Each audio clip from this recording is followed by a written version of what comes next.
کہ घर घर में लड़ाई है, घर घर में झगड़े हैं, जगह जगह पर इख्तिलाफ है। खावन की बीवी से नहीं बनती, बीवी की खावन से नहीं बनती। इसकी वजह क्या है, इसका सबब क्या है, ये वजह और सबब मालूम करने की जरूरत है।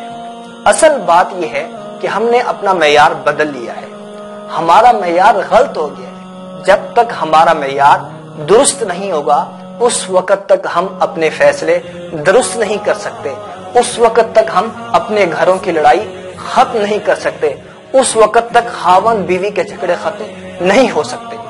असल बात यह है कि जब लड़की या लड़के के रिश्ते की बारी आती है तो हम मालदारी को देखते हैं, हम पैसे को देखते हैं, हम बैंक बैलेंस को देखते हैं, हम हस्बो नसब को देखते हैं, हम जमाल को देखते हैं, खूबसूरती को देखते हैं।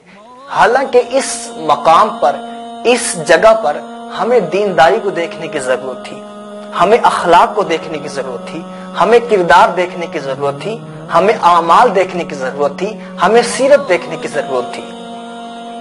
नबी करीम सल्लल्लाहु अलैहि वसल्लम ने इरशाद फरमाया, तुनकाहुल मरअतु लिअरबाइन, लिमालिहा, लिहसबिहा, वली जमालिहा, वली दीनिहा, फज़फर बिज़ाति दीन तरिबत यदाक।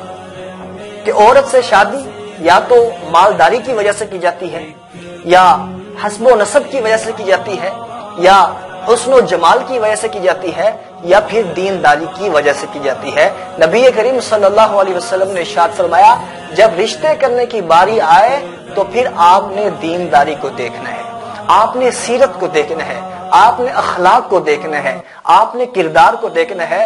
फज़फर बिज़ाति दीन, अगर आप दीनदारी देखकर निकाह करते हैं, रिश्ता तय करते हैं, फज़फर बिज़ाति दीन, तो आपके घर में कामयाबी आ जाएगी, आपके घर में सुकून आ जाएगा, आपके घर में चैन आ जाएगा, आपके घर में अमन आ जाएगा, आपके घर में खुशहाली आ जाएगी।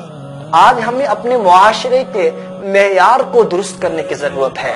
हमारे मुआशरे का मेयार जब तक दुरुस्त नहीं होगा उस वक्त तक ये झगड़े खत्म नहीं हो सकते। इसलिए हमें इस बात की जरूरत है कि हम जब भी अपने बेटे या बेटी का रिश्ता करें तो सबसे पहले दीनदारी को देखें। दीनदारी है तो रिश्ता तय कर ले, इंशाअल्लाहुल अज़ीज़ हदीस के मुताबिक हमें कामयाबी मिलेगी, हमें सुख मिलेगा, हमें चैन मिलेगा और हमारी नस्लें, हमारी औलादें हमें दुआएं देंगी।